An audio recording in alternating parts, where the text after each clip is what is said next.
Thank you for tuning into Roll Call. The movie you selected is 6 Degrees of Separation, starring Will Smith.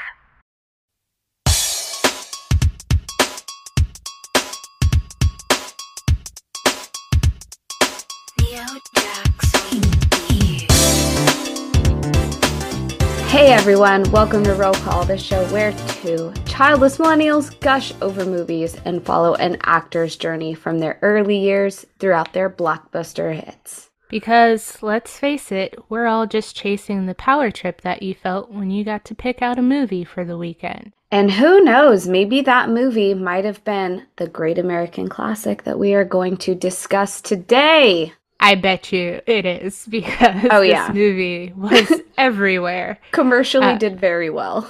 Yes, so no womp womp womp's gonna be happening at the box office section today. Hello everybody, I'm Bria, and I too was surprised that they had shields. That shout out to my boy who was like, damn, they got shields too? And I'm Simone, and welcome to Earth, everybody. You gotta put a little more gangsta on that. I don't want to walk the line of coming across with it. I don't want to do an accent. I'm too scared to do that. How would really Jewish shaman say welcome to? Oh, you mean Jeff Goldblum's dad in this movie, who's essentially yes. Really? I can't wait to talk about that connection. Oh, boy. All right, well, hello, everybody, and I guess just welcome to Earth. Bring your allergy medicine, because there's a lot of shit flying around in the air right now.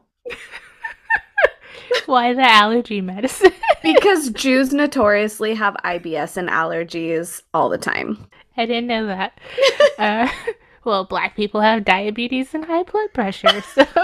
You win some, you lose some.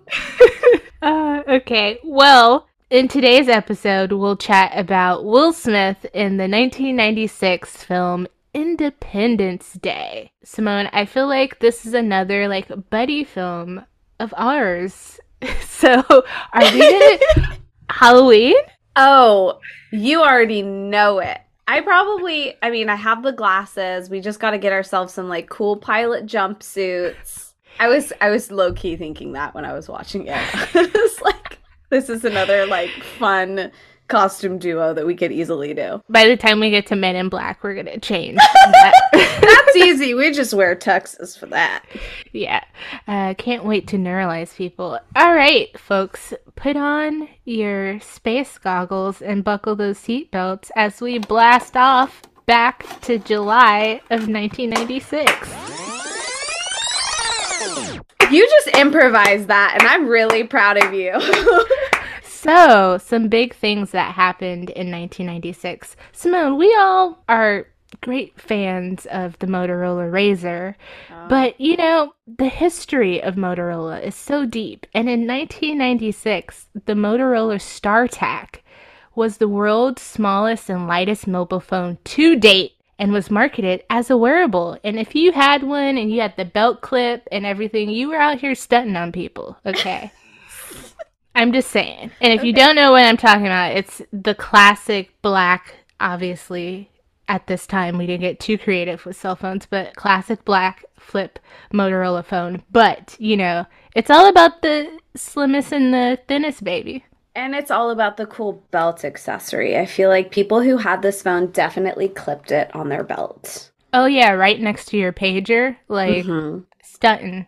And I mean, even when I had, our high-tech razors of the day, having it on your belt was a status symbol. You weren't out here... You stuck it half in your pocket and half out your pocket or your belt, for sure. Oh, I definitely had a leather case.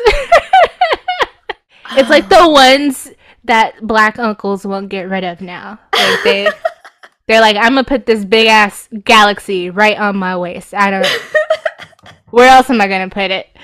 In 1996, we were introduced to the Spice Girls, and they hit #1 with obviously their opening hit single "Wannabe." I love the Spice Girls, so I always have to spice up my life and throw them in there. You need your 5 essential spices: posh, sporty, baby, scary, and ginger baby. Yes. I was watching watching clips of the Spice movie on TikTok. Yes. And there's a part about an alien movie. Yes! So funny. And one of the aliens tries to grab Scary's boob and she's like, yeah. All right, tone down those laughs because eternally rest in peace. Tupac Shakur was gunned down in Las Vegas, as we kind of talked about in our music episode. But man, what a moment. Like, this was definitely one of those deaths where collectively, like, pop culture kind of paused and everyone was like, especially because at the height of the East Coast, West Coast beef, it was like, this is all marketing, right? Or is this, like, at this point, I was like, oh, fuck, this shit's real. Like, even though I believe it's believed that someone from, well, actually, when he got shot in New York, I think that's when shit was like, oh, this is real. But the fact that he died, I think, even increased that level of, like, ain't no more room on this knob, that this is serious. Yeah.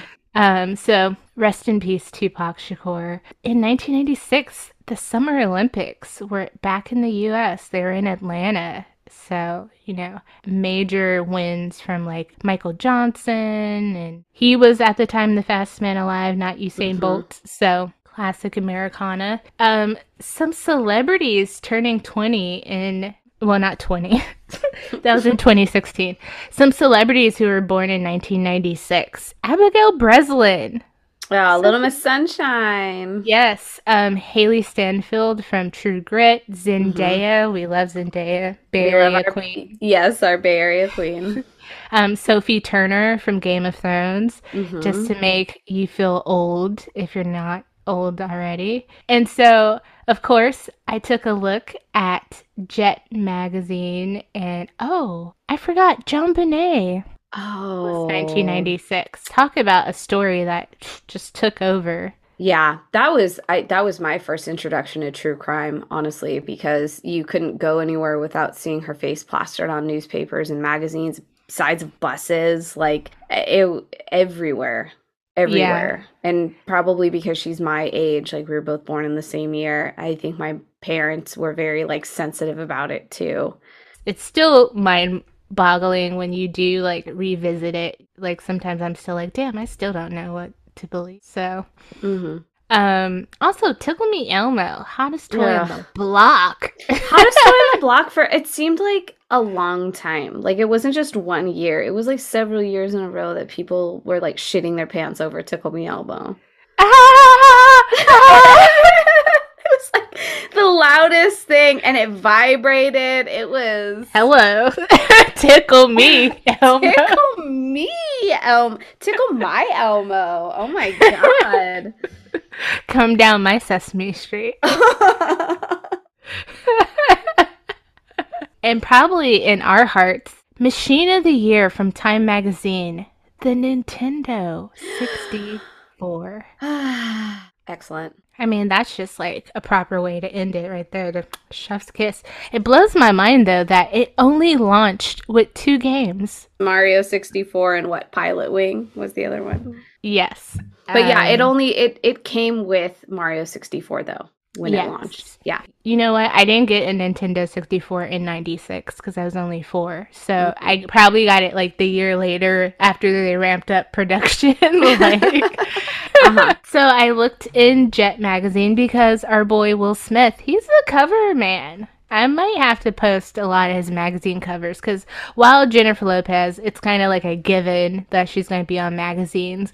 Will Smith's magazine covers, I am highly impressed by. But anyways, he was on the cover of Jet. He was also on the cover of Ebony, but in August of 96. But so in Jet, obviously, they do a very light talking about the movie. They don't really, I don't think they really interview him. They do talk about Vivica Fox, and when we get to casting, I'll try to remember to bring that up. So, in Jet magazine, the top albums, top 5. Number 1, The Score by the Fugees, classic rap album. Sunset Park, Various Artists, no clue, need to look that up if it's number 2, because might slap. Number 3, The Resurrection, The Ghetto Boy. I'm guessing Mind is Playing Tricks on Me might have been on this. All Eyes on Me, Tupac. Makes tons of sense. New Beginning by SWV. I love them.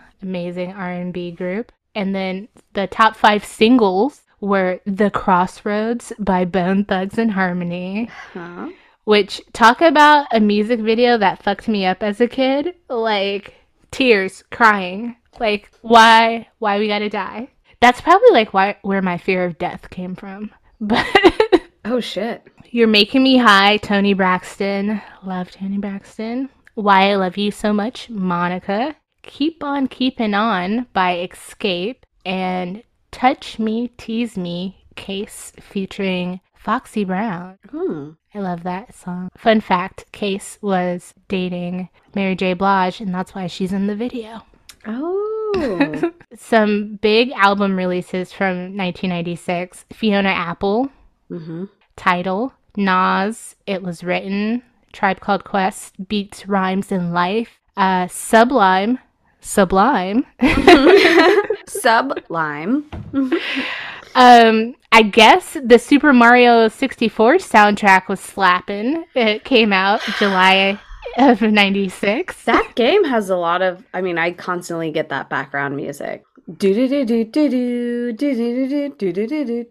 yeah, there's so many good background music songs. Yes. So that is pop culture of 96. And so now we will move over to box office, movie releases. Summer 96 was a big year in movies. There's just all kinds. Like, if you look through the year, Happy Gilmore, like The Birdcage, so Fargo, like Twister. Hunchback of Notre Dame came out. Okay, so movies that came out along with Independence Day in July of 1996. Obviously, we have Independence Day coming in at number 1. But Phenomenon, number 3 movie. Courage Under Fire. A Time to Kill. I'm guessing that's a Bond movie? It's Sandra Bullock, Matthew McConaughey, and Samuel Jackson. Oh, ooh, this sounds like a thriller. Yeah, it looks good. I've never seen it. I have to watch, right? I have to watch that. I love a 90s, like, thriller movie. Okay. And not, like, in a horror sense, but, like, a suspense thriller. Yes. And then we have a kid classic. If you're a 90s kid and you don't fuck with this movie, you don't deserve to claim the 90s. Harriet the Spy. How I wanted to be a spy. How that black speckled composition notebook had a grip on all of us as kids. I still use those bitches to this day. This day. The original burn book, too. Like, truly. How is She's no like, one I'm just watching people and, like, taking notes. I love that. Original burn book, original Gossip Girl. Like... She's ahead of her time. I might have to make a TikTok about that. And it fits because we're talking about this in this episode. Anyways, Multiplicity sounds awesome. Kazam. Not to be confused with that fever dream we all think exists called Shazam. But Kazam, Mr. Shaq in the movies. What a moment. So, yeah. There's some of the movies. There's plenty more movies that came out in July. But, you know. And keep it short and sweet. Oh, wait. I have to mention this. Okay. Kingpin. Yeah. Such a classic. And on that note, Simone, please report to us live with box office numbers for Independence Day. Dun dun dun dun dun dun dun dun dun. Reporting to you live with box office numbers. Independence Day. What? I'm gonna find news music to put in. Sorry. Okay. All right. Independence Day, distributed by 20th Century Fox Films, with a running time of 2 hours and 20 minutes, directed by Roland Emmerich, had a budget of $75 million, around estimate. Opening weekend didn't quite hit the budget, had about 50.2 million for opening weekend. However, total gross worldwide, this quickly became a blockbuster hit for many weekends in a row afterwards. So gross worldwide, we have $817.4 million. Whew, damn. Yeah. That's a lot of money. That's why we call it a Great American 4th of July class. Wow. That's a lot of weenies on the barbecue pit. That's a lot of mayo in the potato salad. That is the whitest thing you could have. That's a lot of tuna in the casserole. What the hell? That's a lot of cabbage in the coleslaw. Please stop. Oh my god. Okay, well, I was gonna talk about briefly, because this applies. Will Smith's dad, Willard Carroll Smith the first, or senior, he called him at 3 a.m. because he saw the box office numbers, and he was like, "Boy, you see them numbers?" And he's like, "Dad, what? It's 3 a.m. He's like, "You see those numbers?" So I thought that was endearing. Of course, he did go on to pull a ultimate dad joke and was just like, yes. "Remember when I told you that, hard work and blah, blah, blah, all this stuff?" I don't remember the quote. Read his book or watch Graham Norton. But yeah. Remember when I told you that will lead to success? I take that back. You are the luckiest joker I've ever met. Yeah. And it was just like, oh, way to humble him, Dad. Yeah, that was really funny. I saw that clip. I know when we publish this episode, we should throw it up on the socials. It's a good one. Because Will had just done his first attempt at stand-up comedy, and he was talking about how nerve-wracking. Ironic. Yeah. And how difficult that was and all that stuff. But he was doing a little bit from that with that phone call from his dad, which I loved. Yeah. Yeah, so I thought that was funny. So, by no means is this movie a flop. Nope. It's a bop. Huge success. And I'm curious what House of Little Raj has to say about this big commercial blockbuster, because Little Raj is a man of many genres. Yes. So even though Independence Day is a huge success monetarily and with the crowds, he might be like, you know what, it was okay. So Lil Raj rates this movie actually very averagely at 2.5 stars. Oh, I was not expecting that. Do you think it was going to be lower? No, I thought it was going to be like a 3. So there were elements that he did like. So it's funny, his review, he asks a lot of questions, and he keeps on having to remind himself mid-review, but you shouldn't have to ask questions. That's not the point of the movie. Do they come in peace? Don't make me laugh. As Jeff Goldbloom, a broadcast technician and computer whiz, soon discovers they're using our own satellite system to time an attack. How does he know that? Because his laptop receives a signal. And as the hours, minutes tick down towards Armageddon, I only had one question, and then he had series of rapid fire questions. Why are the aliens using hours and minutes? Does their home planet have exactly the same day and length and year as ours? How is Jeff Goldblum's computer able to hold a battery charge throughout the entire length of this movie? I mean, fine questions to ask, I guess. Why do they bother engaging in aerial dogfights with the U.S. Air Force? Why don't they blow up everything at once or knock out the internet with a neutron bomb? And why don't the humans react more?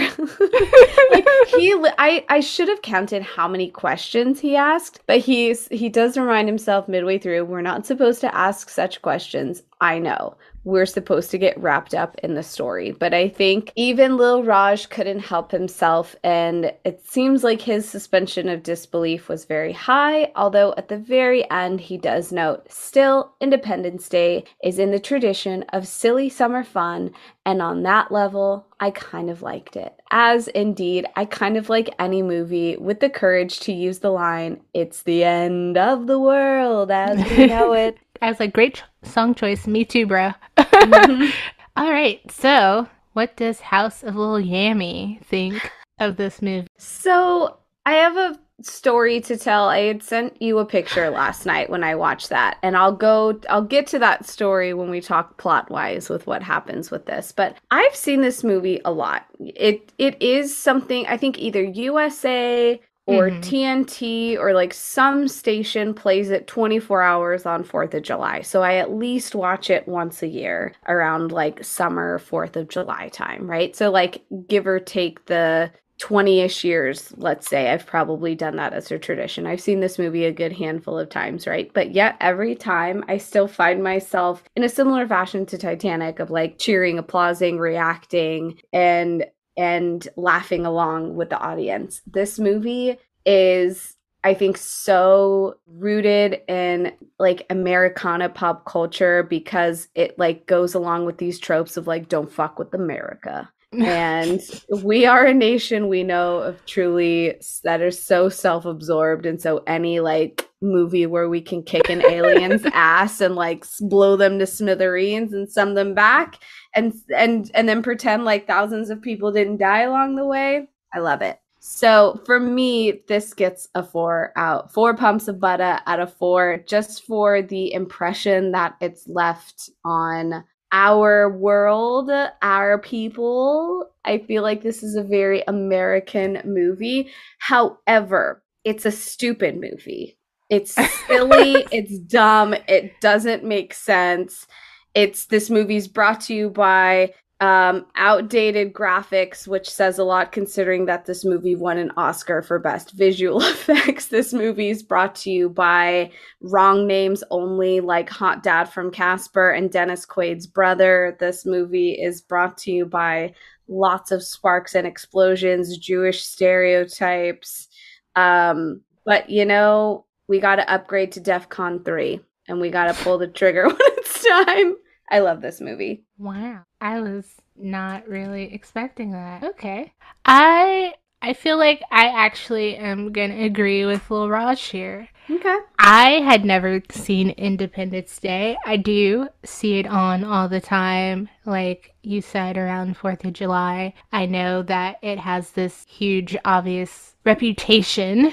You know, it's this huge movie for Will Smith. It's, you know, aliens, again, America. But this kind of movie is not necessarily a movie I gravitate towards, you know? And even like Die Hard's been on Bravo this weekend. Mm-hmm. Shout out to Bruce Willis, and, you know, that is the saddest fucking thing. Wishing him the best with his health. But, you know, Die Hard's a classic, like, Christmas kind of movie. Like, it's not a Christmas movie, but it is. But it's this huge action movie. And I tried to watch it, and I found myself, like, disinterested, like, a lot of the time. And I found myself disinterested in Independence Day a lot of the time, which sucks because I have to pay attention for the sake of talking about it.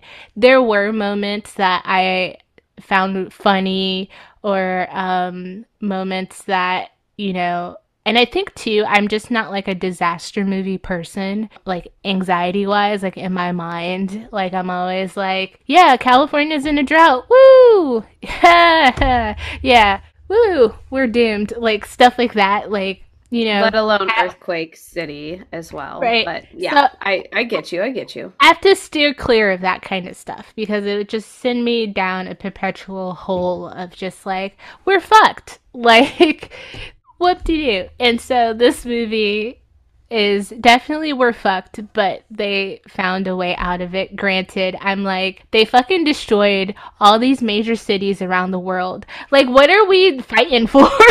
Like, trying. I would love to see, and I know that there's sequels, but I would love to see I can't wait to see, I guess, what the world is like post this alien invasion, because, I mean, it looks like New York was obliterated. LA, like Chicago. Moscow. Yeah, Paris, I'm sure. London, I'm sure. Yeah. So I'm curious about stuff like that. But anyways, so yeah, 2.5. I think it's and I can imagine at the time why it's such a huge movie, but I don't think it's aged poorly. I just think I don't benefit from like the nostalgia you have, and that has nothing to do with like Will's performance, but it's not the movie, it's me. So that's my long-winded opinion on Independence Day. I respect that opinion, and I'm with you on disaster movies. I think for me, the alien part of it is what makes it like slightly better, but disaster movies that have to do with like global warming, weather patterns, earthquakes, tidal waves, that kind of stuff, or just when disaster movies that show like the absolute true horrible side of humanity can be really terrifying. Nuclear war, that really freaks me out. But maybe because it's aliens, I didn't feel that way, although there were some like kind of terrifying parts of this movie. So I mean, since you're such a fan, why don't you go ahead and summarize Independence Day a bit for those who haven't? Okay, no press. All right. Picture this. July 1996. July 3rd, more importantly. Folks are getting ready for 4th of July. People have the day off. People are getting ready for barbecues. People are getting ready to celebrate. Some people are watching their ratings and reviews on the TV. Communication systems worldwide are sent into chaos by a strange atmospheric interference. It is soon learned by the military that a number of enormous objects are on a collision course with Earth. At first, everyone talks in scientific jargon about, radar, sonar, meteor this, meteor that, although it's later revealed that it's not a meteor. It is indeed a giant spacecraft which has a gigantic booty hole in the middle of it, piloted by a mysterious alien species. After attempts to communicate with the aliens going nowhere, we have Jeff Goldbloom playing David Levinson, an ex-scientist turned cable technician, discovering that the aliens are going to attack major points around the globe in less than a day. By July 3rd, the aliens are all but to obliterate New York, Los Angeles, Washington, as well as Paris, London, Houston, and Moscow. The survivors set out in convoys to Area 51, a strange government testing ground where it's rumored the military has captured an alien spacecraft of their own. The survivors devise a plan to fight back against the enslaving aliens, and July 4th comes the day humanity will fight for its freedom. This movie begs the question we've always believed: we weren't alone, and on July 4th, we wish we were. July 4th is our Independence Day, motherfuckers. Oh, way to tie that in there. That was damn near like the trailer.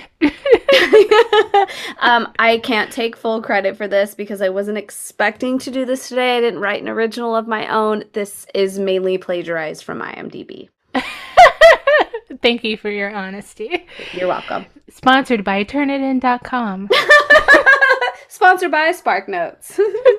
Speaking of summaries in the trailer, I mean, if I saw this trailer in 1996, I'd be like, ooh. If I was my age in 1996, I would probably be like, oh, that looks interesting. But it's like one of those movies that I feel like, again, like I would go see with someone else, but I wouldn't go out of my way to go see by myself, probably. So, yeah.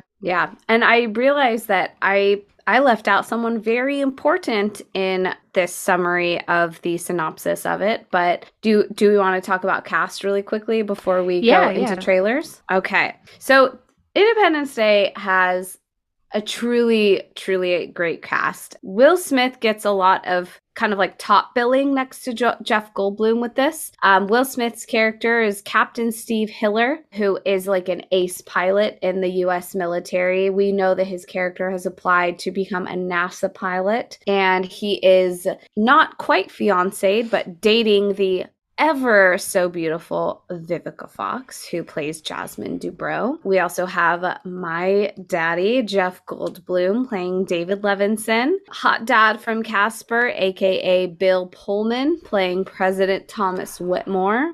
I didn't connect him to Casper. Wow. I connected him to While You Were Sleeping. I was like, hey, that's the dude Sandra Bullock winds up with instead of Peter Gallagher. That's his brother. It's the glasses. It's the glasses. And his hair's different. He doesn't have the bread hair, yeah. Mm-hmm. Oh my god. I mean, he was familiar to me, but like, I was not like, hey. Oh, okay. Anyways, continue. My Leo moment of the podcast. Yes. We also have we have Judd Hirsch playing Julius Levinson. That's Jeff Goldblum's dad. Randy Quaid, aka Dennis Quaid's brother, but Randy Quaid playing basically himself as Russell Cass. A very young Harry Connick Jr. playing buddies with Will Smith as Captain Jimmy Wilder. We have a recognizable child actor, a couple recognizable child actors in here, but we have Ross Bagley, who is of Little Rascals, and he was also in Fresh Prince. So talk about 6 Degrees of. And we also, those are the main cast that I also wrote down. We also have Mary McDonald, who plays the First Lady of Maryland Whitmore. We have Margaret Collin, who plays a character Constance Spano, who is like a estranged wife to Jeff Goldblum / like the first, secretary, personal assistant to the All I know is he president. thought she was fucking the president. He thought he was fucking the president. And we have Harvey Fierstein as Marty Gilbert. 90s kids will also know him as the brother in Mrs. Doubtfire, who gives Robin Williams his makeover. Are you going to forget the daughter from Mrs. Doubtfire, played by Lisa Jakub? The daughter of Mrs. Doubtfire is also in this. And Mae Whitman, who plays the daughter of the president, has been in a bunch of stuff. Perks of Being a Wallflower, Scott Pilgrim versus the World, that horrible movie that I hate with the title Duff, Designated Ugly Fat Friend, but she's in a bunch of stuff too. Yeah, so lots of recognizable faces. Lots. Which is crazy for a movie to have, to me, because I just feel like nowadays, like, I'm lucky if I know like 1 or 2 actors in a movie. But now, watching older stuff, sometimes you're just like, damn, like, there's so many, like, notable-ass people in this. Like, that's crazy. To go back to my Vivica Fox story, so in Jet, she said that she really had to fight to get the role because she wasn't established really as, like, a big name yet. And it was between her and Layla Rochon, who is very Black famous and infamous for being in the classic Waiting to Exhale, which had just came out, so she had a little more going for her. But, you know, as we know, Vivica Fox won, and she was able to get the role, and therefore being this classic-ass movie with Will Smith. And also returned for the sequel that was like a couple years ago. I think it was like 2016, which feels like a couple years ago, but actually it was like 8.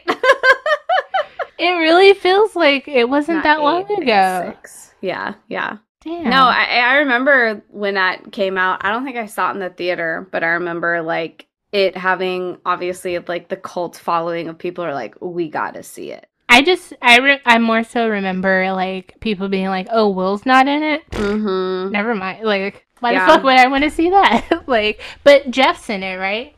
Oh, yeah. Yeah, Jeff's in it. And so is Bill Pullman, and Randy Quaid. So they tried to get most of the original cast. Will, I'm sure you read this too, but for Will, he was just coming off of concussion and was also doing Suicide Squad at the same time. And he was just like, this is kind of too much. But he was kind of like upset with the way that they kind of like killed off his character really quickly and not even saying like, it's okay, we'll wait, you know? Because you would think with a character as iconic as Stephen Hiller in this movie, like, I don't know. To me, a movie like Independence Day wouldn't make sense to not have somewhat or like all of the original cast in it. It like wouldn't have a point. Kind of like with what they're doing with Jurassic Park and Jurassic World. Like they're recreating that new universe with Chris Pratt and Bryce Dallas Howard, but in this like new one that's going to come out this summer. Once again, Jeff Goldblum coming back and Sam Nilsson and Laura Dern and all that stuff. So like I just feel like you can't do that movie without at least like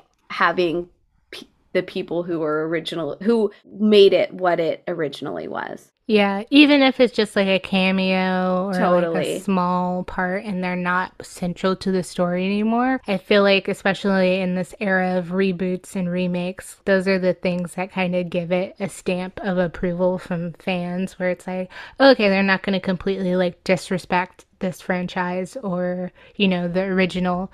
They're going to try to pay homage or at least like give us like a wink and a nudge like, hey, we got this. And sometimes they ain't got it. So, do you want to talk about the amazing daddy that is Jeff Goldblum? Of course I do. Like just what, like about his character, or like where Yes, should I keep start? it to this movie and whatnot. So, for I'm those who surprised he was never on your list. Oh, the original like roll call list? Yeah. Oh, yeah. Oh gosh. I mean, Jeff Goldblum movies are so fun.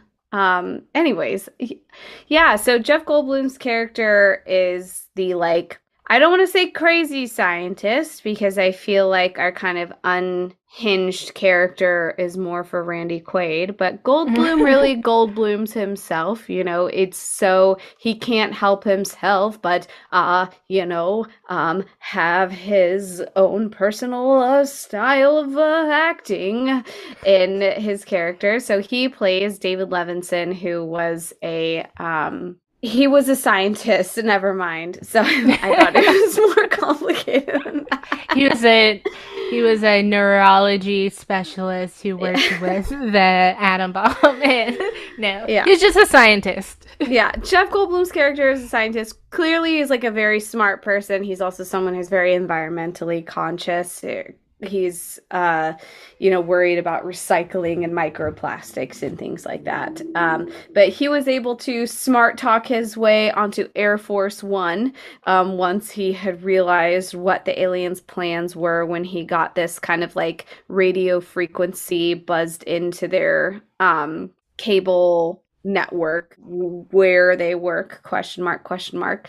And so once the president comes on air and says either like shelter in place or leave calmly, which is like I know. That's when he decides to reach out to his estranged wife, who is the personal assistant or like first secretary. I'm so sorry. I'm sure there's probably like an official cabinet job there, but I'm gonna say personal assistant for right now, or like press secretary maybe. To the president, and he knows where to reach her, of course, all through phone satellites and signals and frequencies. And again, what I love so much about like these kinds of space futuristic movies, post-apocalyptic movies, is that it just relies on like a jarbled mess of scientific words that just try to make sense. And as watchers, we're just like, oh yeah, those words seem like they would go together in a sentence. And so his character was able to come up with a plan on how to stop the alien race from completely destroying the Earth and for taking over the Earth, and ends up buddying up with Captain Steve Hiller, Will Smith, at the end to blast those motherfuckers into infinity and beyond. Yes. I mean, I thought Jeff Goldblum definitely was Jeff Goldbluming, but I thought really like the pairing of him and Will was like an unexpected, really good combination. And if you look on IMDb or watch behind the scenes stuff and interviews about Independence Day, you'll learn that a lot of their dialogue was improvised, which another thing similar to Bad Boys. Mhm. But those two, and with Jeff's father, Judd, played by Judd Hirsch, a lot of that was improvised with him too. So I just think that speaks on the chemistry between, those actors and being able to like riff off of one another and all that kind of stuff. I thoroughly appreciated all the open shirt, tank top, chest hair, with glory. the like puka shell necklace too. All of it. All of it. I Yeah. wanted it all. No offense to Bill Pullman. Is it Bill? No. It that's is his Bill. brother. Okay. No, that's right. Okay, no offense to Bill Pullman, but homegirl, why are we thirsting after the president? Besides power, probably. That's all I could chalk it up to. When you have this snack, this hot, nerdy, smart snack, and she's just like, you're not driven. And I was like, oh, I mean, it's important to be driven, but okay.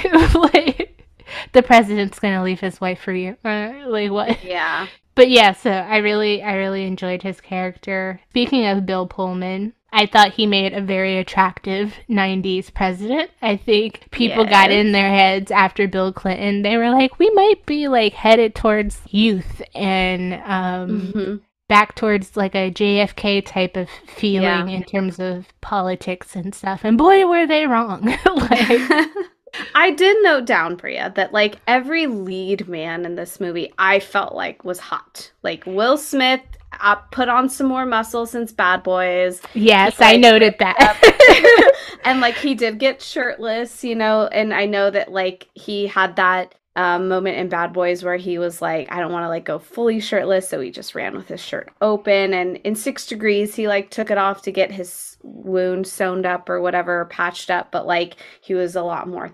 thinner, lean, obviously, but just like he really bulked up in this movie. So I was like, oh, okay.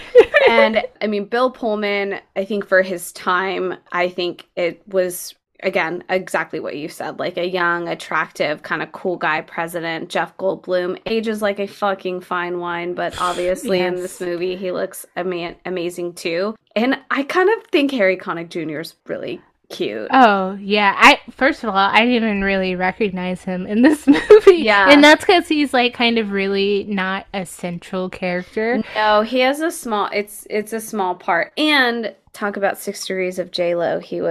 They were judges at the same time in American Idol. There's another 6 Degrees, Robert Loggia, who's like one of the general people. Oh. He was in Nurses on the Line.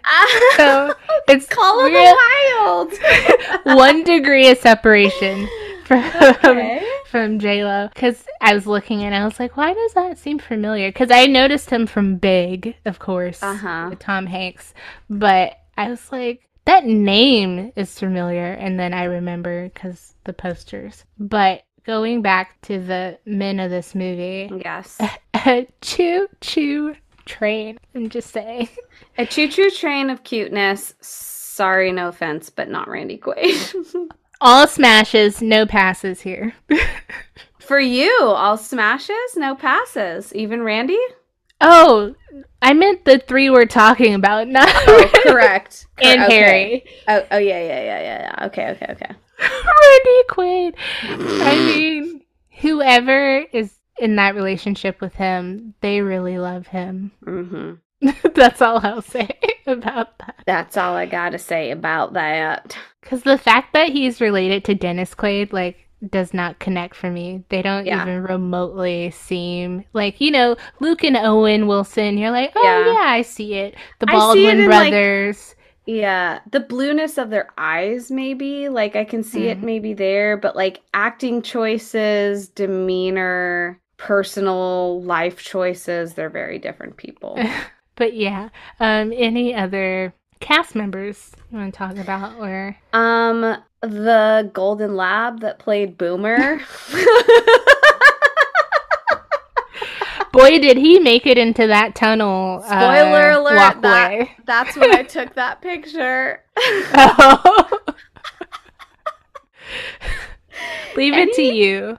Anytime. Okay, so here's what I noted. Shall we just get into plot? Yes. Okay, so aliens are taking over Earth. At first, they're just like slowly parking their big spaceship over like big monuments and stuff. People are freaking out, but the president says, hey, we don't know what their purpose is yet. If you need to evacuate, do so calmly or just stay inside, right? A decision that he regrets, obviously, because the aliens do attack and they do set fire and like destroy these big cities. And to me, that part was actually really terrifying. This like slow burning of fire and people trying to run away and escape that when knowing that like that's almost damn near impossible. That like crowd panic is really terrifying to me because it's very real. And people get so swept up in the pandemonium that they lose, you know, their sense of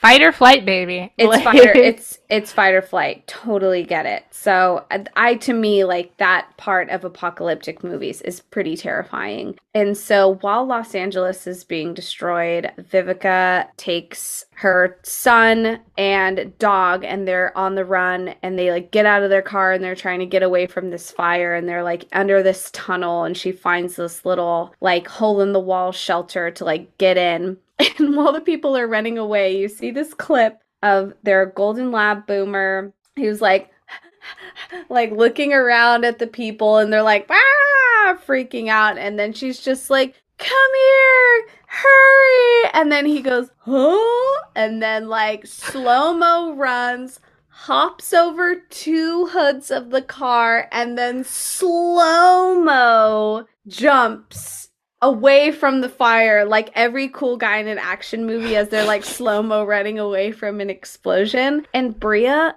I've seen this movie a lot, but I have blacked that out from my memory. Maybe because so much when I watch it, it's on TV. So maybe the TV movie like doesn't have that piece in it. But I watched it with Kevin last night and I'm like screaming, crying. And I was like, I swear to fucking God, if anything happens to that dog, I swear to fucking God, if anything happens to that dog. And he's just like, you've seen this movie, you know what happens. And I was like, does that dog die? And then he makes it in slow-mo. And then there's all we have to put this clip up for the social because it's just so like the gif of this little dog just like, like slow-mo. You're the only person I can think of who could summarize that very small part of this movie as if this was like Air Bud, Independence Day. Air Bud saves Earth from aliens. It was Air Bud Independence Day. Oh my God. And, you know, and he only just seems to get better and better because as they're like digging through the wreckage, he's like finding people. He found the first lady. He's a dog with a job. I need someone to edit this dog like somebody edited their cat into Titanic. Like, we gotta find that person. Yeah. Just for you. Simone's director's cut. Director's cut, but it's the dog only. Oh my God. I do want to go back though, and yes. before we talk completely just about plot, and talk about Will. Yeah. In this role and things we notice, changes, similarities, and whatnot as Mr. Stephen Hiller. Obviously, we both noticed that he bulked up for this role. I was like, ooh, Will is serving body because his arms are like just way more ripped and all kinds of goodness. Another thing I noticed is that, and he talks about this in one of his interviews, is like he has this good balance of being able to be serious and funny without losing the tone of the movie, you know? And so I feel like those are his strengths, really. And I think this is the first role we get to see them both at the same time, really. Because in Where the Day Takes You, he's pretty small, but it's pretty serious tone movie. And then Made in America, he's funny friend. And then obviously 6 Degrees, serious. And then Bad Boys, funny, sometimes serious, but more so funny and actiony. Yeah. And this one I feel like is a little bit more of a balance between those two, where he has some funny one-liners, but then there's some parts where he's like... Well, he was able to convincingly deliver that line of like, I wrote it down. He goes, "I'm just anxious to get up there and whoop E.T.'s ass." And obviously that was funny, but he said it of like, "No, I'm serious though." And he did. He punched aliens in this movie. It's like the classic, like, you know, you're interrupting class or something, and so the teacher, or at this point the sergeant or whoever in charge, calls you out and be like, "Oh, you want to share with the class?" And the fact that that's funny, but it's not like, it wasn't meant in a class clown sort of way, like you're saying, like, that was pretty chef's kiss. And so him. And I want to point out, like, this is his first movie with these huge CGI special effects. And so I always think it's super fascinating as a non-actor to nowadays see, like, behind-the-scenes clips of, like, Zoe Saldana doing, what's that damn Blue People movie? Oh, Avatar? Avatar, yes. Doing Avatar, and they're just in like bodysuits and on a green screen stage, and or, you know, Spider-Man, and, you know, they have all this green screen stuff they have to interact with and pretend that stuff is there and it's not there. And so this is his first movie like that, and I think it's an amazing testament to probably anybody as an actor if you're able to do that convincingly. But the way he talked about it, he was like, yeah, it was like weird because, you know, I'm flying this plane, but they're like, oh, there's an explosion that's going to go off over here, and then over here this is going to fly by, and then the rock's going to fall, and then you're going to eject out, and all this stuff.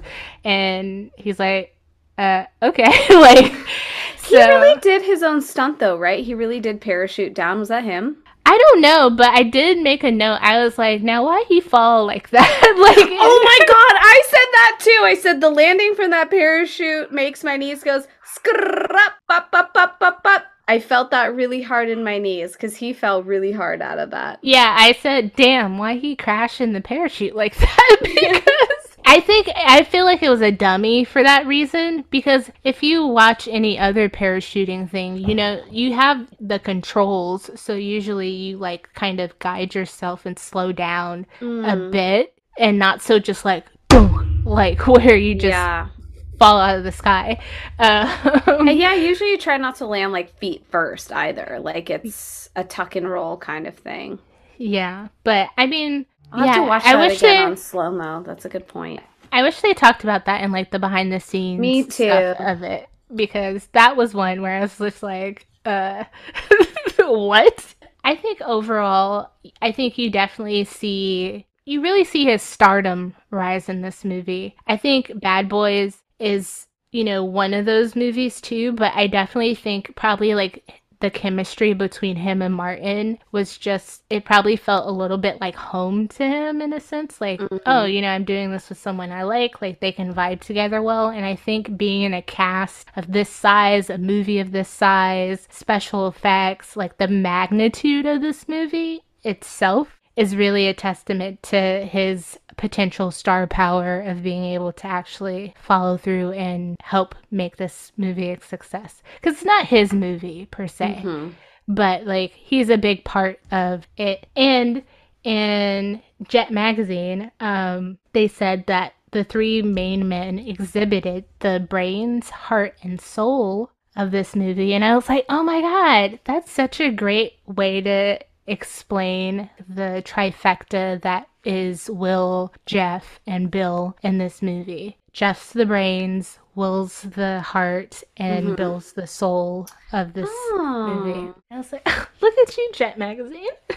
Okay. Well, I did read, I haven't seen anything about the parachute, so you're right, that probably was a dummy, but when Will Smith is dragging the alien, that is filmed in the actual salt flats of Utah. And so he improvised that line, "What the hell is that smell?" when he's dragging the alien behind in his like parachute, because nobody warned him that like the salt lakes can smell like sulfur due to the like dead brine shrimp each year, and so it like really was smelly and hot the day that they filmed. So that was an improvised line. He did also like go and hang out with Marines at El Toro base. And I think too, so this interview with Bobby Wygant, who is just like this cute little old lady who has all these amazing press junket interviews on YouTube with like I watched some JLo ones. I don't know if you did, but she has so many with so many different movie stars, and I think she's based in Texas. In case you want to watch it, but anyways,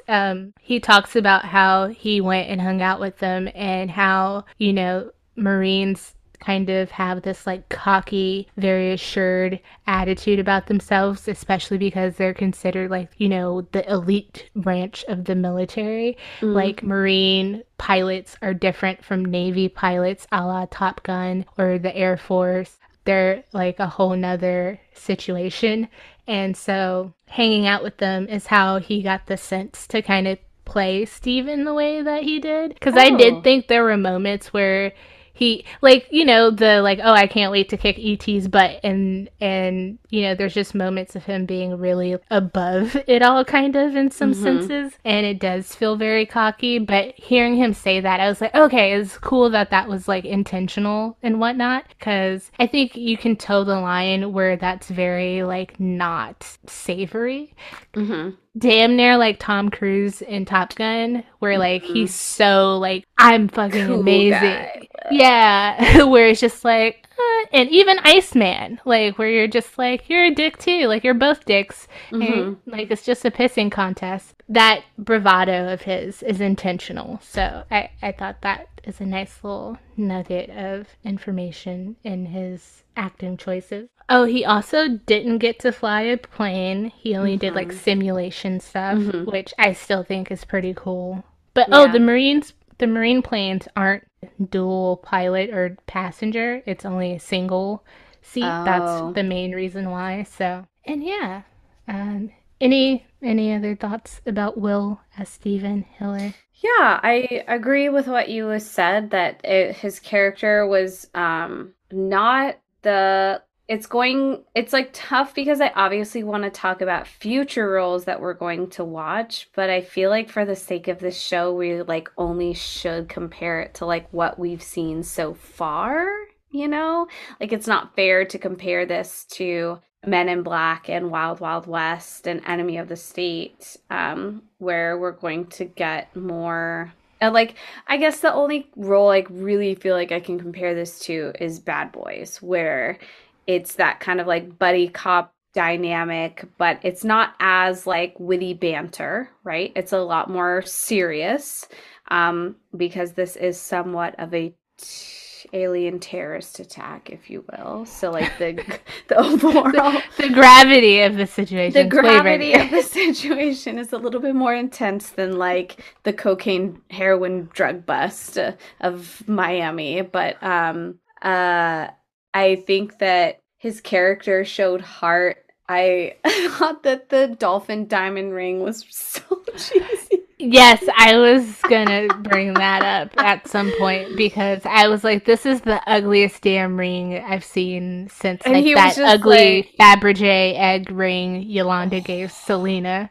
But yeah, he's like, I don't know, she likes dolphins. And that part, that the line that Harry Connick said kind of like pissed me off too. He was just like, you can't, like, I know you love her, but like if you're trying to like get into NASA or like, you can't marry a stripper. You can't marry a stripper. I was like, fuck you. But she's like one of the most wholesome strippers in movies I've ever seen. I love the part, like, yeah, she took her kid to work and the guy's like, hey, no kids. And she's like, you find a babysitter. Bye. I'm out. Like, and I mean, yeah, it's an alien invasion. And then she was also, but like taking, like helping people, finding passengers and stuff. Like she was very smart. And I feel like, and I liked that their characters like weren't married and that they were still like boyfriend, girlfriend, but that he was going to like be a part of their life. He was clearly invested in her son and like, was a father figure to him. And I kind of liked that it didn't rely so much on the like family trope of like having to find my wife and having to be reunited with the family. But there were some like emotional reactions from him, like when he found out the major cities that were destroyed and stuff, like knowing that they were there and obviously not knowing if they were okay or still alive. So their reunion is a little bit of a tearjerker, but but no, I like it a lot. I think it's going to be a little bit more similar with Men in Black than it will be with Bad Boys, but I will stop there since we're not there yet. I think he's clearly hitting his stride here as this huge movie star. And in his book, he talks about, like, at this point, he's like, okay, this is my goal. And so he intentionally is seeking out movies with special effects and CGI, and stuff like that, because he knows that these are movies that make a ton of money and do well. And so if he can prove himself in that regard, then, you know, obviously, as we'll continue on to see, they just keep rolling in. And also, it's mentioned that Jeff Goldblum was initially thought of when they wrote this script, which was written in 4 weeks. Like, crazy. Damn. It kind of shows, though. I mean, this isn't the best script out there. It's definitely, like, stereotypical action movie one-liners. Take it to DEFCON 3. You want the whole enchilada. Welcome to Earth. I'm back. You know, like, it's definitely, like, this movie is almost as if it's told in, like, these quick riff one-liners. Yeah, but, like, still, it was written quickly and sold quickly, and that's, I feel like, a rare combination. You could turn out a script quickly, but, you know, people are like, yeah, no, we're not interested. But anyways, this is infamously a movie where, again, his blackness was, like, possibly a deterrent, because they were like, oh, you know, we're not sure about Will Smith. We don't think that foreign markets would buy into this or want to go see this. And they were like, the movie's about aliens. It's going to do fine either way. Yeah. And that's just like one of those like, Hollywooding moments that you're just like... It's cringy. Yeah. Yeah. You know, it's amazing what he was able to prove, you know, by doing this movie. And I think if he didn't do this movie or a movie like this, then we wouldn't have gotten movies like Men in Black and even Wild Wild West. But yeah, so now we could just talk about plot. There isn't much else about plot that I mean, let's see. When you're thinking about Independence Day, what are some like iconic scenes or moments to you? I thought that, well, obviously him walking across the salt flats with the alien and dragging him, that's iconic. And then at the end, the scene with him and Jeff walking through the desert as well from their crash. The scene where Randy Quaid kamikazes himself into the booty hole of the spaceship, as you said earlier. The scene where my boy... is in the car, Mrs. Doubtfire's brother, what's his name, when he's in the car and he's just like, oh shit, as the fire is like ripping through the city. Yes. Those scenes stick out to me. And obviously the dog scene. And Vivica in the strip club, like doing her little... tease, because there's like this very purposefully placed American flag like behind her. So I thought that. Oh, and I want to shout out her friend, her stripper friend, who goes... Oh, yeah. She's been in a bunch of stuff. But I noticed her from Saved by the Bell the college years. So... but yeah, she's someone else who I was like, oh, hey! I know who that is. But yeah, those are moments that stick out to me. What about you? So I get, again, pulling this movie every year on TV, I feel like it always magically lands at this part. But one person that we haven't mentioned with cast is Brett Spinner, who plays Dr. Brackish Okun. But Star Trek fans know know him as Data on Star Trek The Next Generation. And so he is a scientist in Area 51. He's one of the people who, spoiler alert, we actually have aliens. And he's been like dissecting them and studying them and looking at their spacecraft and stuff. And he goes, oh, I guess you want to see the whole enchilada, huh? And so they go to this like separate room where they have these like 3 cylindrical water tubes, almost like you would see at an aquarium, of these big ass aliens all lined up in a row on display. That scene is always sticks out in my memory. I feel like that's the part that I always walk into. It's like kind of right at that halfway mark. And what I also love about this part is they're just letting anybody into this Area 51. They're just like, we don't give a fuck at this point. So we're just going to let in the president and his child and his little posse of people in on this like big secret. Because fuck it, what else do we have to lose at this point? Yeah, the Area 51 stuff is iconic just in terms of like the alien stuff. Like even when they have the one that Will like brings back and they're dissecting him. That's wild because like it just like flaps open and they're like and they're like, oh my god, okay, cool. Like let's keep going. and then one of them notices that the hand is moving, and they're like, "What?" And then he starts like fucking with his head and stuff, and man, talk about being trapped. Like there's that's just no. At that point, you just know you're fucked. Like they're like trying to get out, the door's not opening or whatever, and they're just screwed. And then also the scene where the president's trying to negotiate with the alien. And then he gets like mind fucked and like a severe migraine, essentially. He's just like, yeah.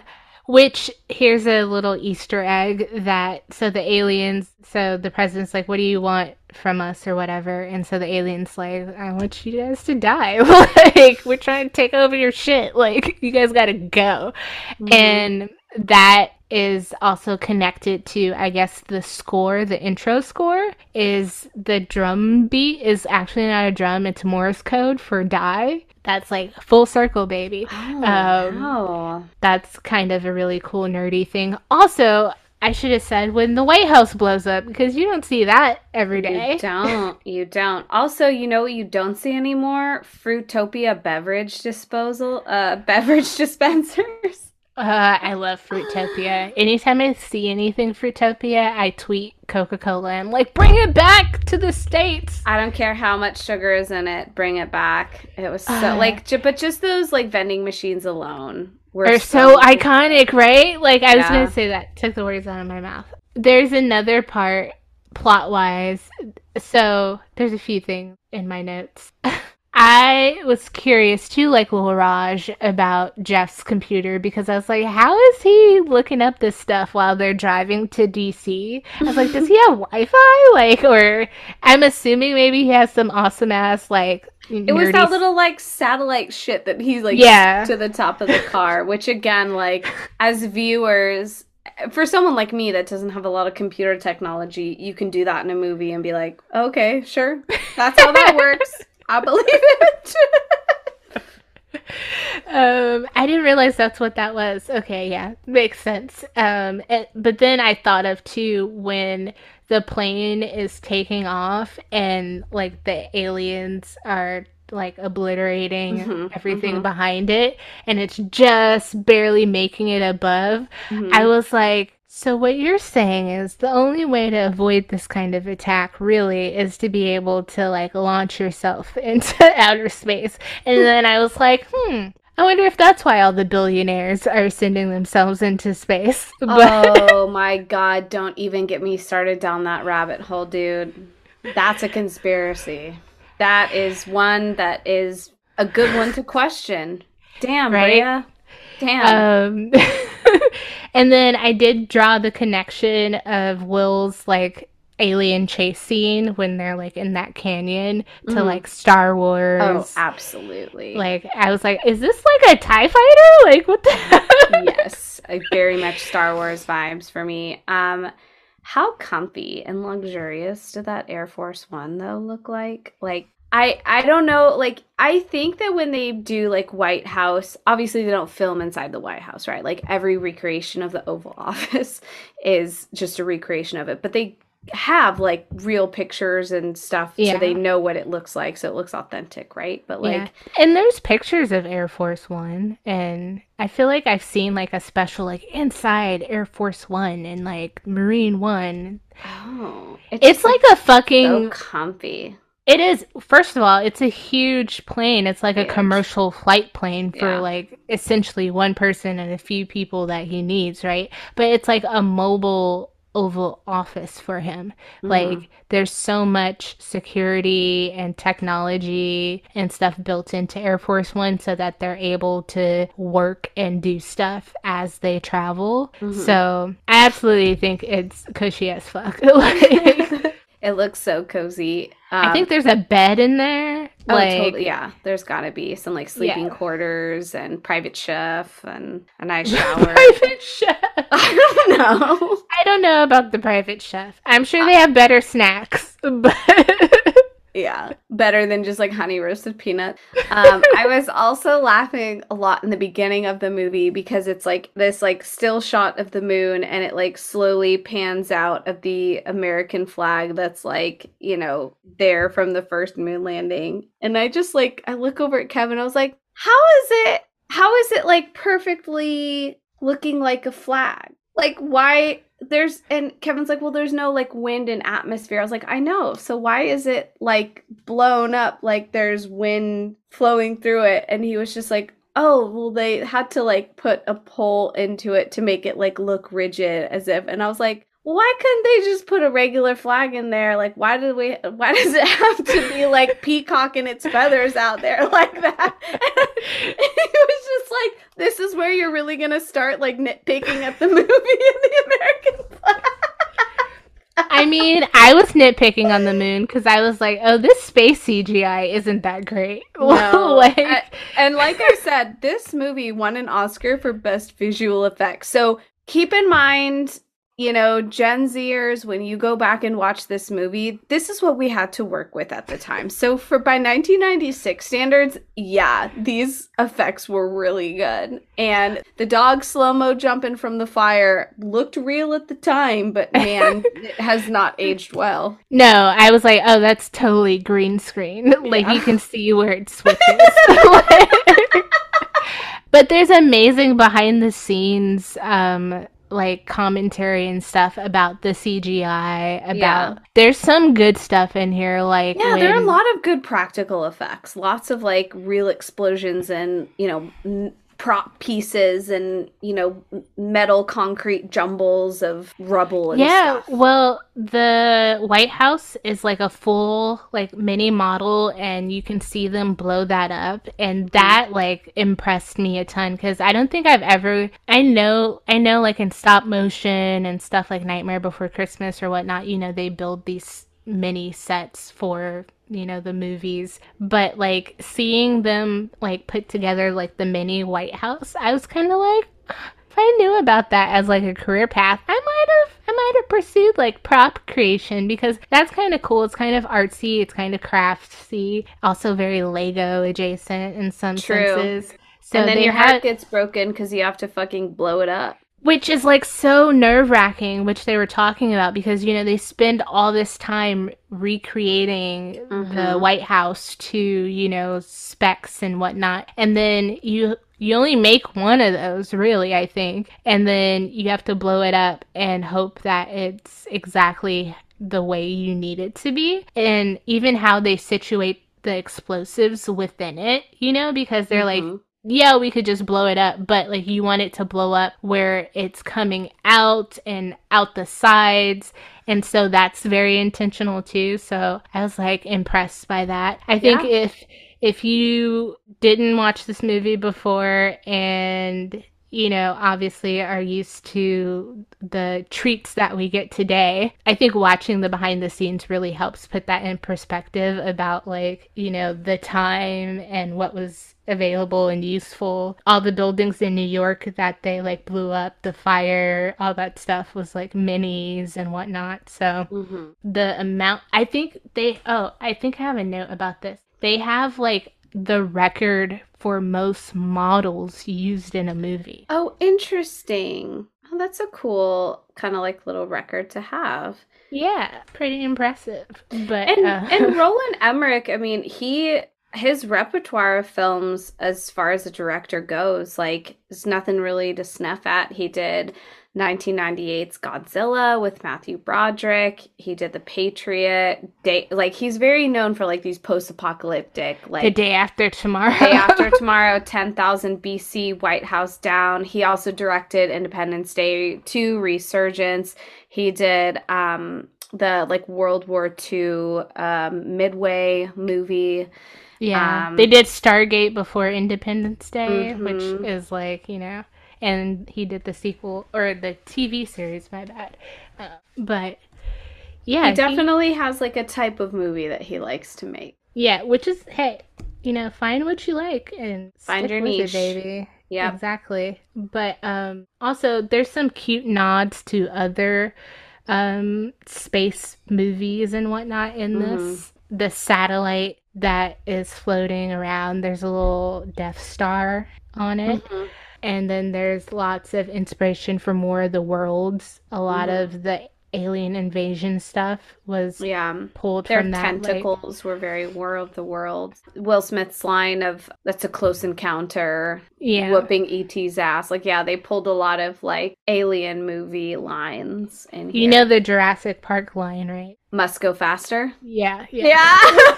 When he's driving with his dad and he's just like, Dad, you have to go faster. And he's There's lots of good stuff about this movie, especially technically.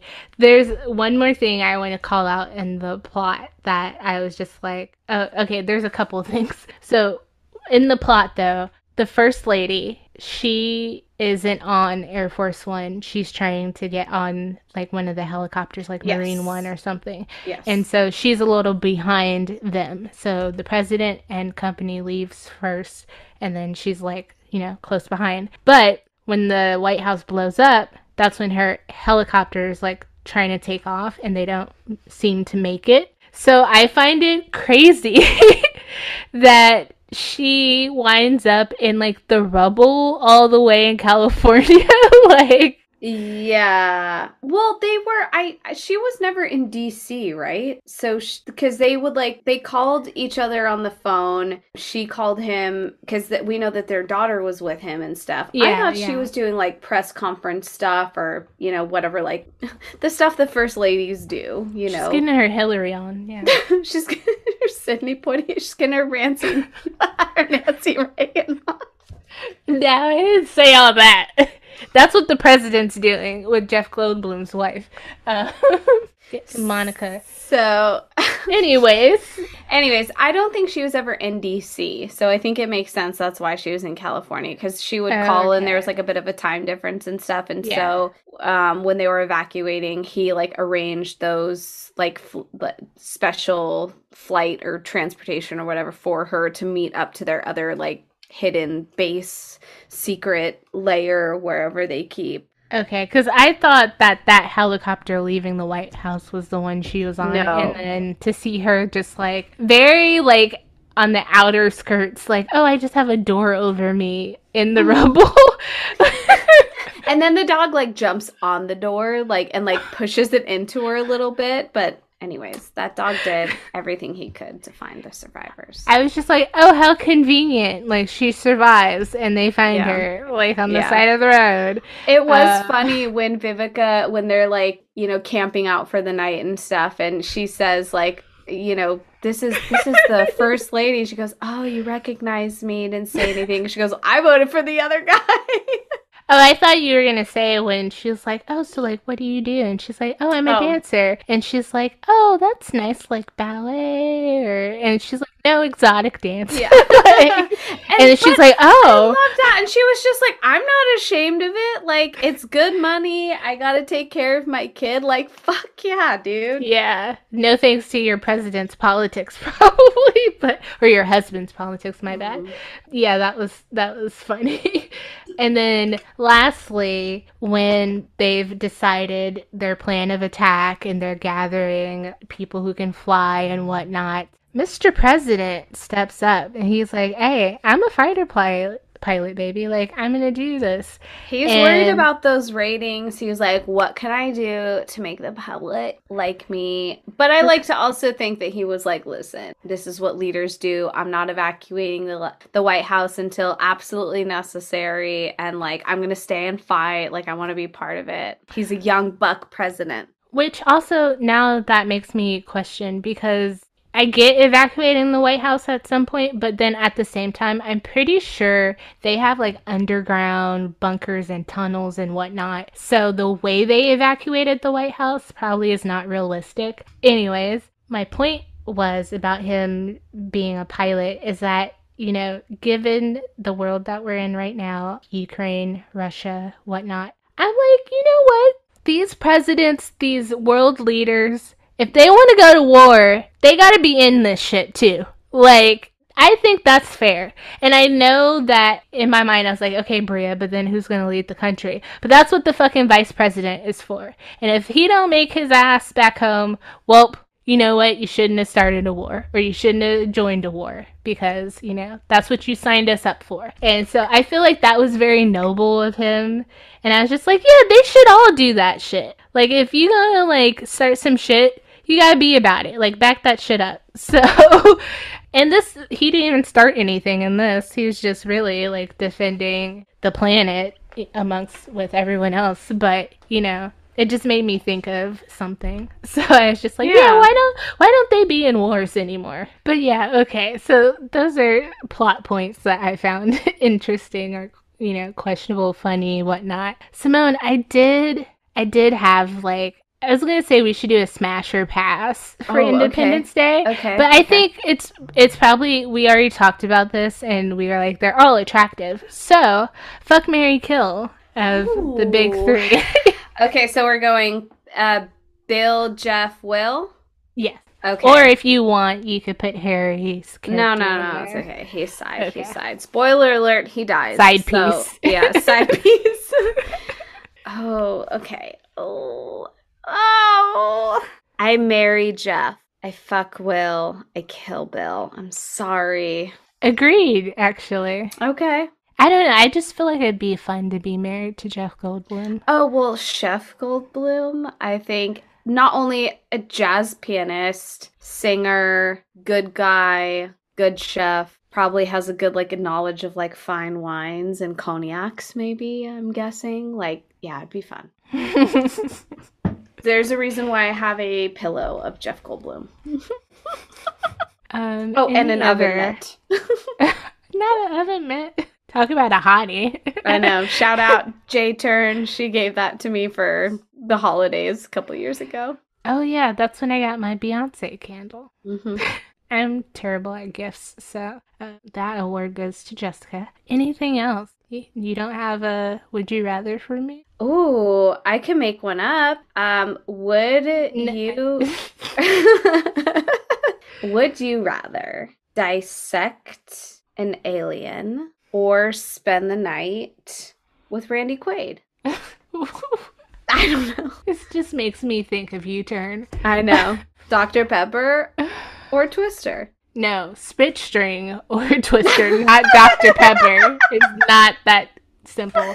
What are we talking about spend the night? Like, are we just hanging out, or like, you mean like hook up with Randy Quaid? No, not hook up. Spend the night in his RV, though. I'm hanging out in the RV, which I thought was like a genius thing, because I was like, so, notes. get RV for potential apocalypse, because then there's no like, oh, what am I gonna grab? It's just like, toot toot, let's go, bitch. Like, we're on the road. Like, everything you need is already all in one. So I thought it was great. I'm not that curious to want to dissect an alien. I skipped out on dissecting. I think I did the pig heart, but I think frogs in high school. I was just like, no, I don't need to do that. I know I'm not a scientist, so if I can opt out, fine. Like, so yeah, no, thank you. And they definitely got mauled to death in there, so no. True. I made it out with the trailer. They made it to the base just fine. So, snack and a cocktail. Oh, okay. Well, you kind of have my cocktail. For the listeners at home, Bria has a tall boy of Bud, and that's what she's drinking today. I have a kind of a summerish beverage. I'm going with pineapple wine today, but my cocktail was a Bud Light, and my food or not a Bud Light, but just a Bud, like a American beer, Budweiser, and for food, I'm going 4th of July cookout, baby. So like barbecue fare, apple pie. Yeah, barbecue. It doesn't help that the Top Chef episode for this week was a barbecue challenge. So in my mind, I'm just like, brisket. Like, all right. Well, I think we should wrap it up. I think we should wrap it up. Bring it on back down to earth, you know? So we would like to thank you for listening to this week's transmission of Roll Call. And to the people who've made it through this disaster movie, you know, please come back for another episode of the Area 51 version of Inside the Actor Studio. But seriously, if you like us enough to stick around, take another deep dive down this IMDb rabbit hole with us as we discuss, hold on to your memory, folks, because next week we're discussing Will Smith as Jay in 1997's Here Come the Men in Black. So, on that note, if you've got nothing better to do, go figure out a theme to watch a bunch of movies you've never seen.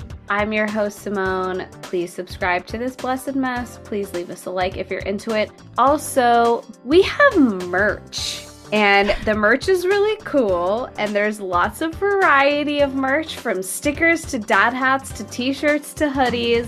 And eventually, we'll have some Will stuff on there. But anyways, I'm your host, Bria, and it would be awesome for you to wipe off those buttery popcorn fingers, or maybe those slimy alien tentacles. Ooh! And give us a review. Follow us at Roll Call Pod on Instagram, TikTok, and my favorite, Twitter, and that is ROLECALLPOD.